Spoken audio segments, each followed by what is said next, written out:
Yo, assalamualaikum dan selamat malam. Petualangan gue pada malam hari ini adalah di suatu gedung yang sangat terkenal di kota Bekasi. Ya, ini adalah Gedung Biru.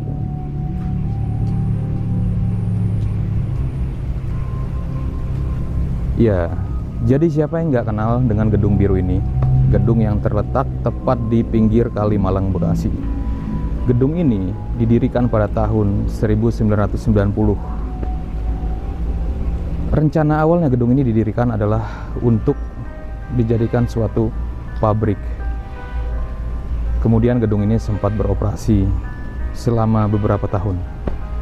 Dan entah apa yang terjadi, gedung ini pun berhenti beroperasi dan diadakanlah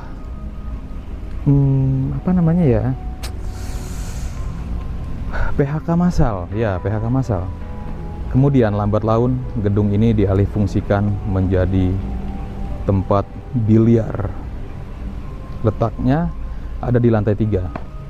Ya, dan tempat biliar pun gak berjalan lama, hanya berjalan sekitar 1 tahun. Ya, seiring berjalannya waktu, gedung ini dialihfungsikan sebagai tempat olahraga biliar. Ada beberapa gangguan yang dialami oleh pengunjung, sehingga bertahap para pengunjung ini berkurang, dan akhirnya tempat olahraga biliar ini pun tutup permanen. Ya, gedung ini emang memiliki berita yang sangat kompleks ya teman-teman. Selain ini dijadikan suatu perusahaan dan tempat olahraga biliar, gedung ini memiliki satu cerita yang kelam. Ya, selain gedung ini dijadikan suatu perusahaan dan tempat bermain biliar, gedung ini pernah menjadi saksi bisu atas suatu peristiwa terjadinya bentrokan antar dua kubu warga. Dan gedung ini pun dijadikan sebagai tempat berlindung dari salah satu kelompok warga yang bentrokan tersebut. Berita ini nggak hanya tersebar di Bekasi, bahkan berita ini pun tersebar sampai keluar kota Bekasi. Dan makanya gedung ini sering dijadikan sebagai tempat penelusuran konten-konten horor. Ya, selain itu, mitosnya di gedung ini, di lantai 2 sana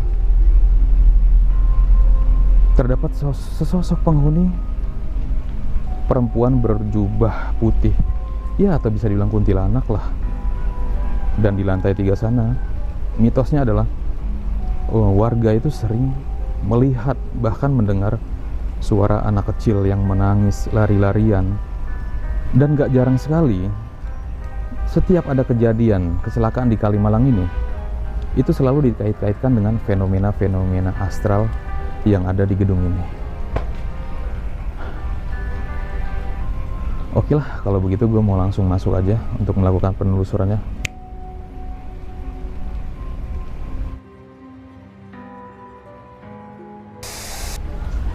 Iya, awal masuk gue langsung dipertemukan oleh pohon bambu dan semak-semak yang terlihat sudah seperti hutan.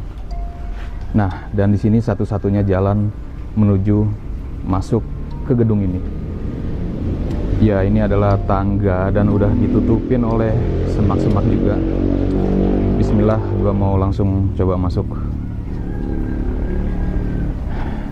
Gua tadi sempet keliling juga cari akses lain, cuman nggak ada ya teman-teman, udah ketutup. Cuman ini satu-satunya. Dan kebetulan malam hari ini pun lagi hujan tuh. Nah, kok ada suara ayam ya di tempat kayak gini ya? Oke lah, gue mau langsung lanjut aja ke atas. Nah, dan di sini gue sekarang udah mulai memasuki lantai 2, yang dimana mitosnya di sini adalah terdapat sesosok perempuan dan pernah dijadikan sebagai tempat mediumisasi ya. Jadi ketika ahli spiritual memasuki makhluk halus yang ada di ruangan ini ke dalam tubuh manusia. Kemudian disitulah terjadi mediumisasi lah istilahnya, dan melakukan suatu adegan, adegan menggambar sosok dari penghuni di lantai ini. Nah, dan inilah teman-teman mitosnya. Ya, jadi gambar ini adalah hasil mediumisasi dari ahli spiritual tadi. Orang dimasukin, kemudian dia melukis gambar ini. Nah, di sini ada kamar mandi, gua mau coba.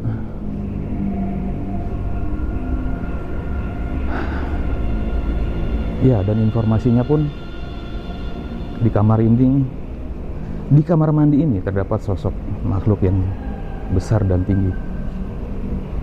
Permisi.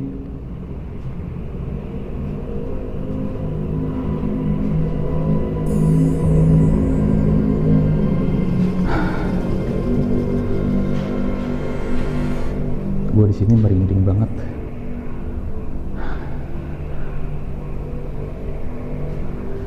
Oke. Sekarang gue mau coba langsung masuk ke ruangan berikutnya.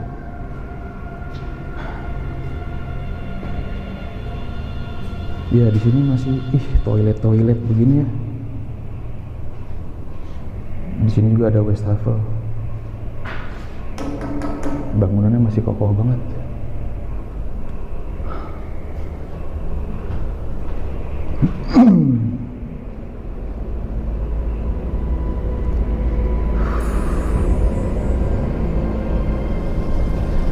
Ya, sekarang hujannya udah mulai reda ya teman-teman. Jadi suasana sangat mendukung.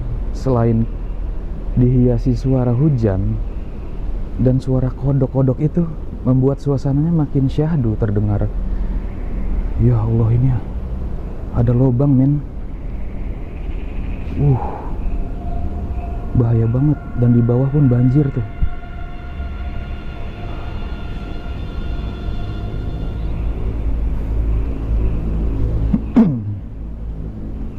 Ya, jadi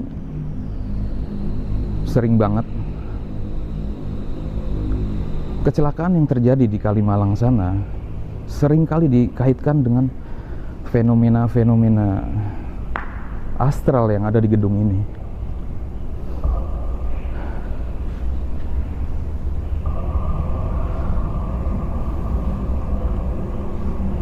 Oke, jadi mitosnya di sini adalah terdapat sesosok wanita berjubah putih, ya, atau kuntilanak lah bisa disebut ya. Nah, di sini juga ada ruangan lagi tuh. Coba gue mau masuk. Barangkali gue bertemu suatu sosok dengan suatu sosok apa yang dikatakan dan dipercayai oleh warga sekitar. Permisi.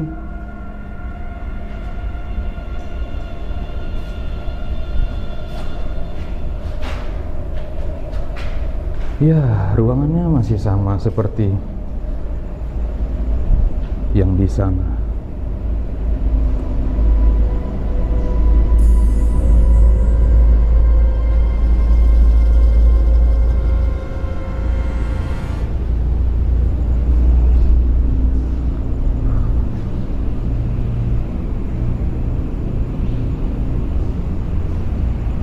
Ya teman-teman, jadi inilah lantai 2 dan gue mau langsung lanjut ke lantai 3, di mana yang dahulunya adalah pernah dijadikan sebagai tempat olahraga biliar.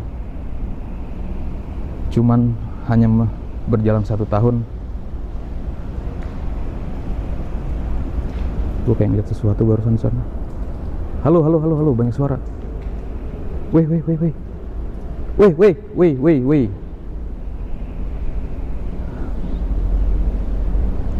Kayak ada yang jalan ngedeketin gua.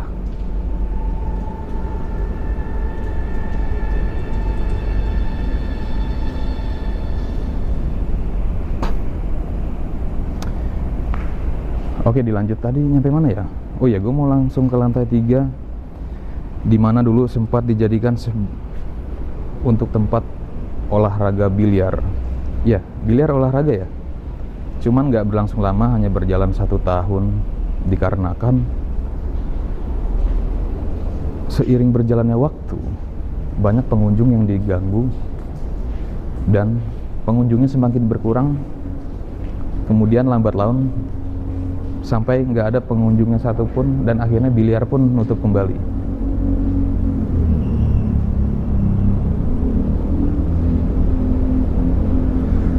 Nah, teman-teman nih, jadi di sini adalah terasnya ya dari gedung ini. Tapi udah ditumbuhin pohon-pohonan yang udah rimbun banget nih.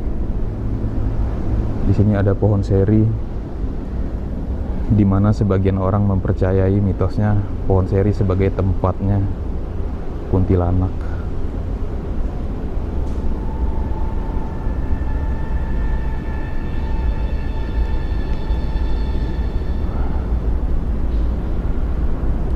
Di sini ada pintu. Kemana ya?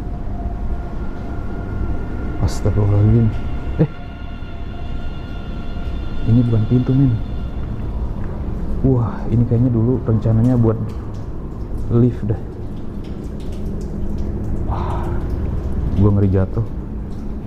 Udahlah, gue mau langsung lanjut aja ke lantai 3. Ya, lewat sini nih ke lantai 3-nya. Bismillahirrahmanirrahim.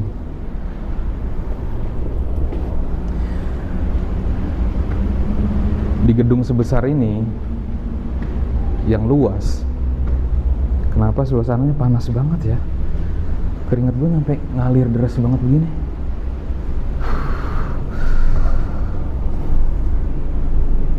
Oke. Lantai 3. Permisi, penghuni lantai 3.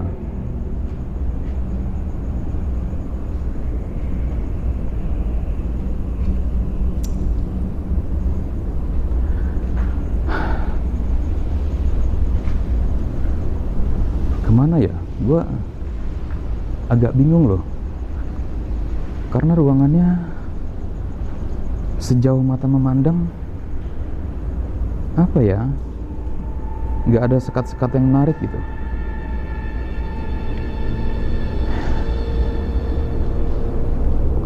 Ya, jadi di lantai 3 ini mitosnya adalah terdapat sesosok anak kecil yang seringkali menampakkan dirinya dan mengalihkan pandangan pengendara, hingga seringkali dikaitkan jika ada pengendara yang kecelakaan adalah dikaitkan dengan mitos si anak kecil di lantai 3 ini. Oke, sekarang kita coba kelilingin lantai 3.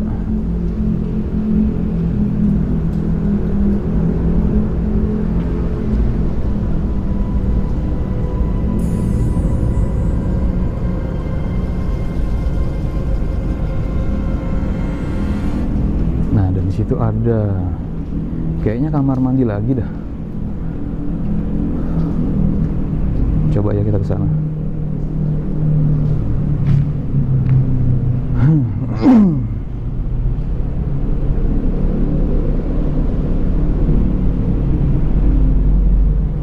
Permisi. Halo, Dek. Kamu lagi di sini ya, Dek? Katanya di sini ada kamu. Kok nggak ada? Wih, nembus, men.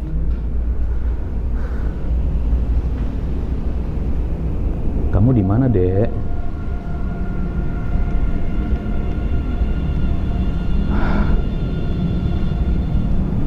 Jadi si Dede itu nggak ada kayaknya. Gua agak bingung loh.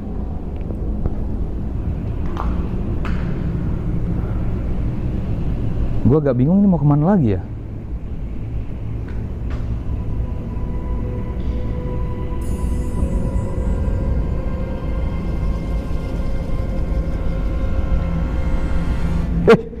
Kayak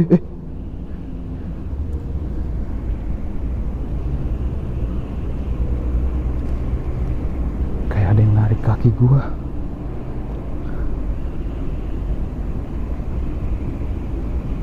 Halo. Siapa yang tadi coba mengganggu saya? Kayak ada yang narik kaki gua dong.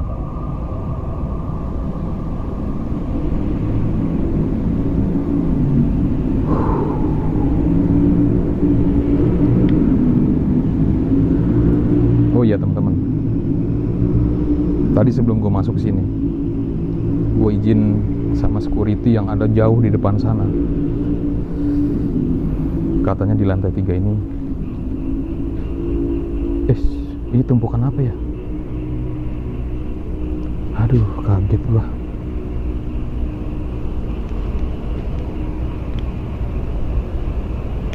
Hey, center. Kok center gue jadi begini?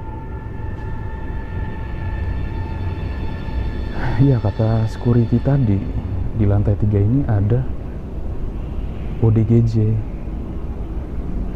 Makanya gue rada takut loh ke lantai 3 ini. Gue ngerinya dipukul gitu kan dari belakang. Nggak ada yang tahu. Bismillah, semoga nggak ketemu sama ODGJ itu.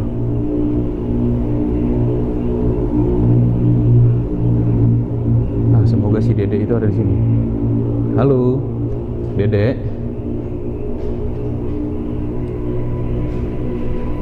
Kamu di mana, Dede?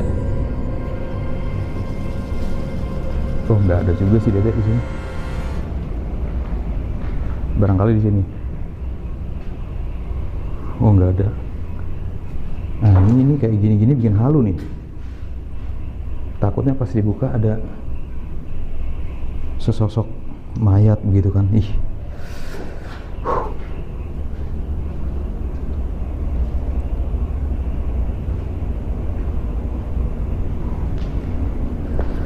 Aduh, panasnya di sini. Ini apa? Ini apa ini?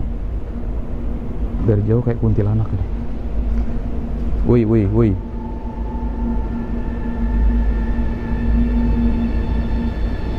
Banyak sekali dari tadi yang mengganggu, yang narik-narik. Cuman kayaknya mereka masih rada malu-malu kucing. Oh, bukan. Ini cuman pembiasan cahaya.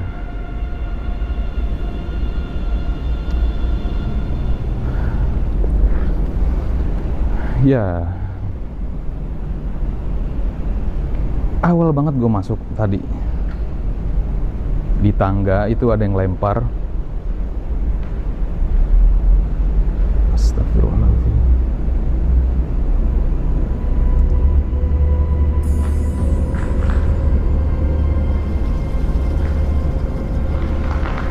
Serius man, barusan kayak ada yang narik jaket gua di titik ini. Di titik sana tadi tuh kayak ada yang narik kaki gua.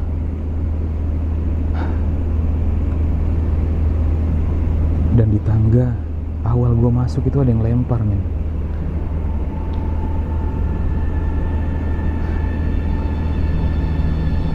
Oke. Ya, ya.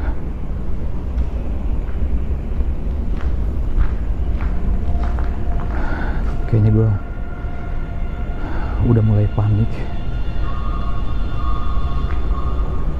Aduh. Iya teman-teman, sekarang ini kurang lebih jam 2. Kayaknya gue udah terlalu larut ya, jam 2. Jadi mungkin mereka nggak begitu agresif. Wih, ada yang lempar dong.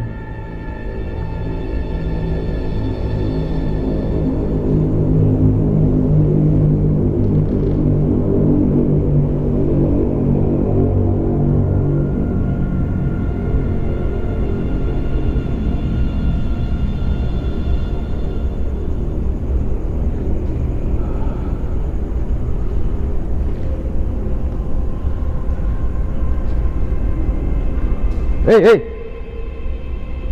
suara cewek, suara cewek.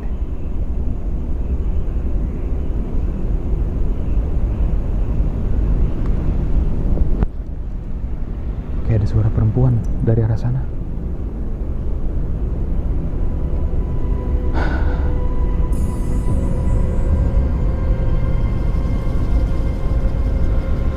Pas gue balik badan begini, ternyata dia di belakang gue kan.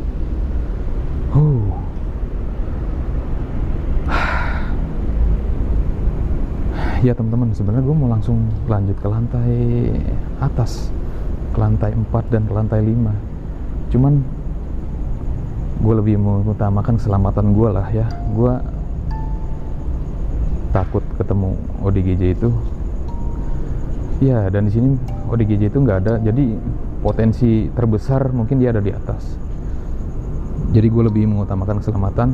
Kayaknya gue cukup sampai di lantai 3 ini aja dan nggak lanjut ke lantai atas.